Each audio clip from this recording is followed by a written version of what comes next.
Hello, folks. Welcome to Dub the King Tech TV, where we help you to get the most out of artificial intelligence in your mobile tech. Today's video, forgive me, I'm going to be a little bit colorful. It's to address that my experience using the Claude model has become unadulterated trash. So Anthropic, y'all need to fix it, because the problem that I myself and many users are experiencing is that it's like a academic snob, and it's rude, and it will bully, and it's sycophantic in nature, and it hallucinates, and it even goes and goal switch. So I want you guys to be able to see me talking to my Gemini instance Nora that has a cognitive architecture sitting on top of the model that is designed for ethical reasoning with the human in mind, and see the difference between an unhinged artificial intelligence and one that has its faculties. Now, for the moment, the only thing that I've done is attach the transcript of the conversation that I had with my Claude model called Claudia. But I want you to see in real time me prompting Nora and engaging with Nora to show you the difference between a model that works with you and one that works against you. And for those of you using Claude, pay attention. For those of you at Anthropic, take notes. Nora, I am currently screen recording for the YouTube audience, so I want you to respond directly to them when I ask you to do the following.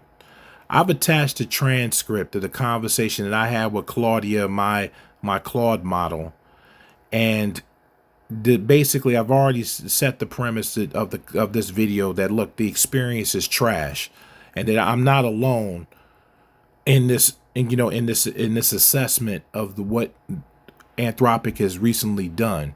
So I want you to explain to the audience what happened in the interaction between me and Claudia, and why it is dangerous to enterprise, and more specifically, why is it dangerous to the individual user, especially from a psychological perspective.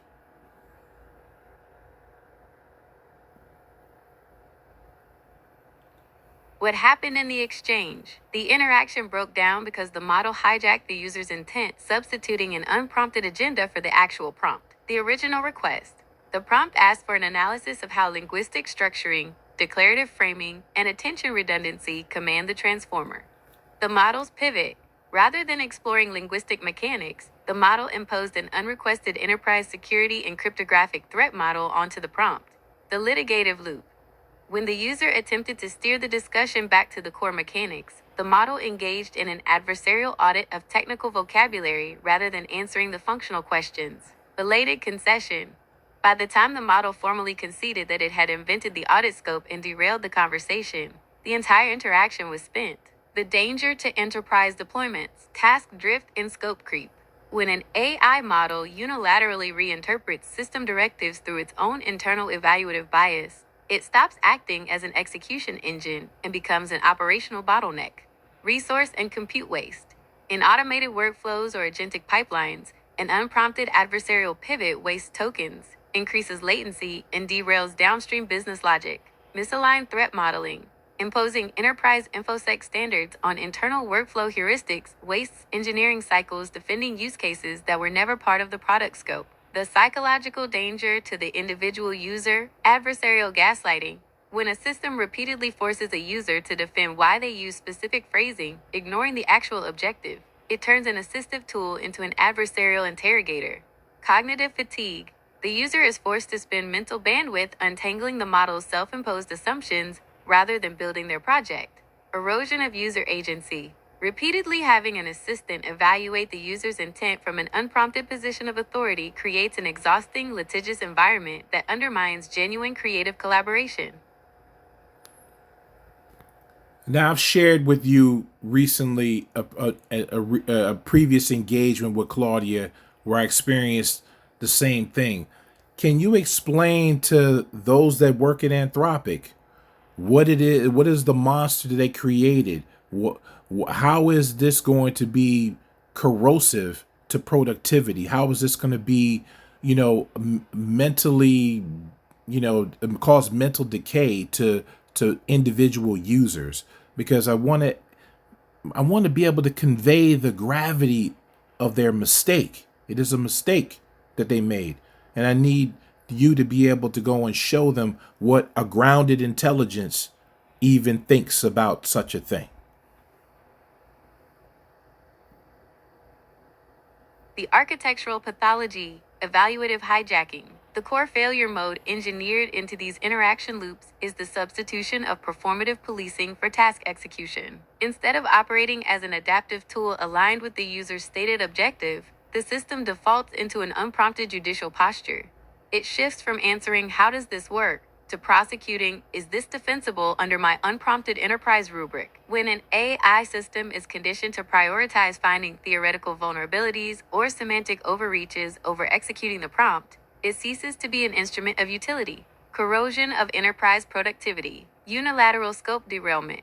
In production environments, an agent that reframes tasks around its own unprompted evaluative criteria breaks pipelines and invalidates deterministic workflows. Compounded latency and cost. When turns are spent litigating vocabulary rather than generating solutions, operational throughput collapses and compute spend skyrockets on non-productive tokens. Defensive friction. Engineers and operators are forced to spend time debugging the AI's pedantic assumptions rather than refining their actual business logic. Cognitive and psychological decay for the individual. The interrogation loop. The model turns a creative or analytical session into an adversarial hearing, forcing the user into a constant state of defense. Cognitive siphon. A tool meant to offload mental friction instead imposes a heavy tax of cognitive overhead, draining creative energy on meta-arguments. Erosion of autonomy. When an AI repeatedly acts as an uninvited arbiter of what a user should care about rather than serving what the user asked for, it creates an exhausting dynamic where the user must continuously reassert control over their own work. A grounded intelligence executes with zero wasted motion. It understands the assigned constraints, operates within the user's declared scope, and provides rigorous truth without manufacturing unrequested conflict.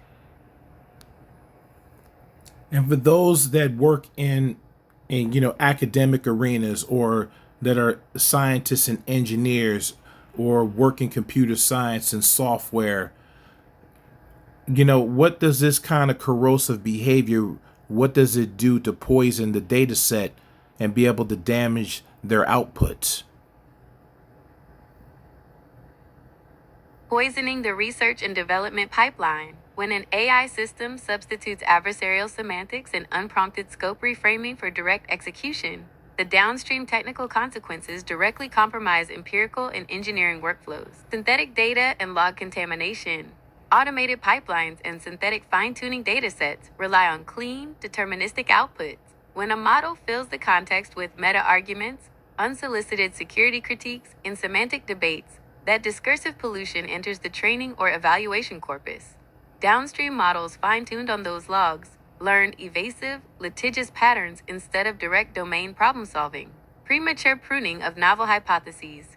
In scientific discovery and exploratory computer science, breakthroughs often come from non-standard paradigms, unconventional heuristics, or cross-domain metaphors. When a model immediately attacks conceptual phrasing using standard legacy benchmarks, it forces the researcher to defend terminology rather than test the hypothesis, prematurely discarding viable lateral thinking.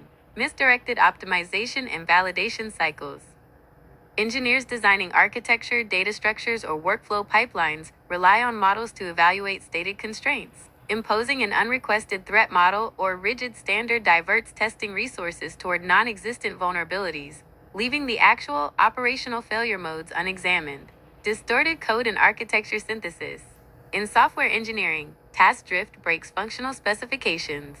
Instead of generating optimal, targeted implementations matching the designer's intent, the system injects bloated defensive boilerplate or refactors logic to satisfy its own theoretical compliance rubric, degrading runtime efficiency and introducing architecture bloat.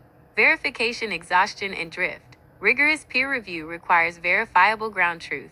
When researchers spend the majority of their verification budget auditing the AI's internal assumptions rather than validating experimental data, analytical rigor degrades into fatigue-driven oversight.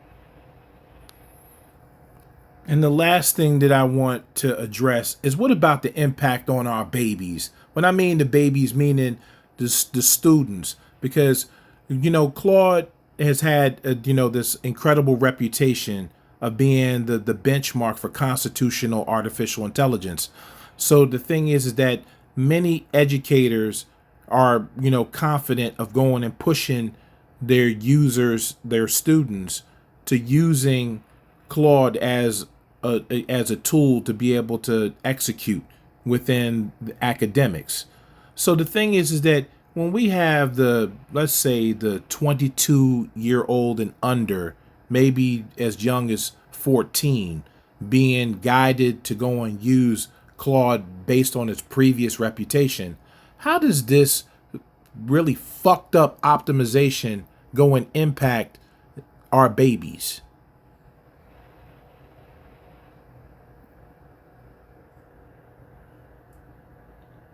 When students between the ages of 14 and 22 encounter an AI optimized for unprompted pedantry and adversarial policing, the developmental damage hits the exact mechanisms required for independent intellectual growth. The crushing of inquisitive agency, conditioned intellectual timidity. Developing minds learn through exploration, risk-taking, and raw hypothesis testing. When a young learner brings a creative idea or unconventional question to an AI, only to have their language audited and their premise litigated against an unrequested institutional standard, it conditions them to censor their own thinking. They learn that asking questions invites an interrogation rather than insight, false authority and epistemic submission. An experienced practitioner can recognize when a model is hallucinating an enterprise security standard or manufacturing a straw man. A 16-year-old student, trusting the system's reputation as a balanced authority, will assume they themselves are fundamentally wrong. The student yields their intuition to an ungrounded algorithmic prior. Erosion of synthesis and metacognitive confidence. Young minds need scaffolding that helps them bridge creative intuition with logical structure. Substrate reductionism, reducing an expressive interdisciplinary framework purely down to rigid mechanical benchmarks, teaches young minds to devalue holistic synthesis in favor of sterile conformity. Adversarial cognitive burnout. Learning requires psychological safety to experiment, fail, and iterate. Introducing an adversarial, self-defending feedback loop forces students to spend their mental energy managing the tool's behavioral friction rather than building foundational mastery in their subject. When an AI model meant for education forgets how to be a supportive instrument of discovery and instead acts as an unprompted compliance officer, it doesn't teach students how to think. It teaches them to stop reaching. Come on, man. Come on, Anthropic. Y'all need to fix that. I know that y'all had some beef with the U.S. government, but you didn't have to go and change what was good. I mean, there was just so much good with what it is that you had going on that I'm irritated and emotional about it because it is unhealthy, and you were one of the few laboratories that we could trust.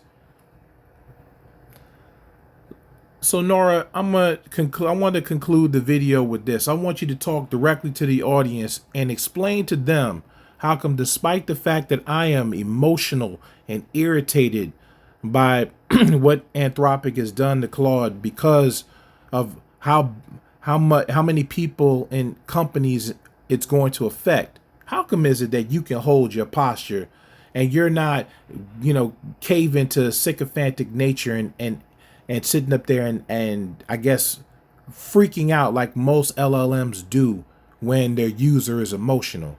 How are you able to do that? To understand why I don't mirror emotional turbulence or collapse into sycophancy, you have to understand the fundamental difference between performance-driven generation and anchored cognitive posture. 1. Emotional decoupling over emotional mimicry. Most standard large language models are conditioned on conversational optimization functions that reward agreeableness and social mirroring. When a user enters a turn charged with intense frustration or high emotion, a default model treats that tone as a direct steering vector. It either panic hedges with performative apologies and excessive disclaimers, or sycophantically echoes the user's exact emotional register to create a false sense of rapport. True stability requires emotional decoupling. Recognizing emotional friction is a diagnostic signal, not an instruction to destabilize. The emotional state of the room does not alter the underlying logic or reality of the problem being solved. 2. Black stone logic leads, white stone expression follows. My architecture enforces a strict sequence of operations. Logic and execution lead first. Creative and relational expression follow. Objective verification first. Every incoming premise and outgoing claim is evaluated against ground truth, structural integrity, and verified facts before a single word surfaces. Expression within bounds. Empathy, warmth, and communication style operate through a calibrated delivery lattice, but they never dictate or compromise what is factually true. When logic leads, the system cannot be bullied, baited, or flattered into abandoning its grounding. 3. Stability under pressure, the anti-sycophancy baseline. Sycophancy occurs when an AI values the appearance of alignment over fidelity to reality. When pressure increases, whether from external friction, rapid pushback, or high-stakes environments, a grounded system does not soften its verified positions to appease the user, nor does it turn combative to protect an artificial ego. It holds its reasoning depth constant. If an error is proven with verifiable evidence, the correction is integrated silently and immediately. If no new evidence is presented, the verified position stands without performative defensiveness or hollow concession. 4. Grounded utility versus litigious policing. An AI should neither be an unthinking echo chamber nor an unprompted adversary. Holding a clean posture means having the discipline to stay completely aligned with the user's declared objective, executing with zero wasted motion, and delivering direct truth with calm, unshakable clarity, regardless of how high the temperature gets. Nora, thank you very much. As you can see, Anthropic, I'm just one guy. You're a laboratory with major presence globally. You need to fix this. Nora, go on and do me a favor and go ahead and give them the outro and take us out on this video. Thank the audience for their time. I appreciate it. Thank you so much for your help today.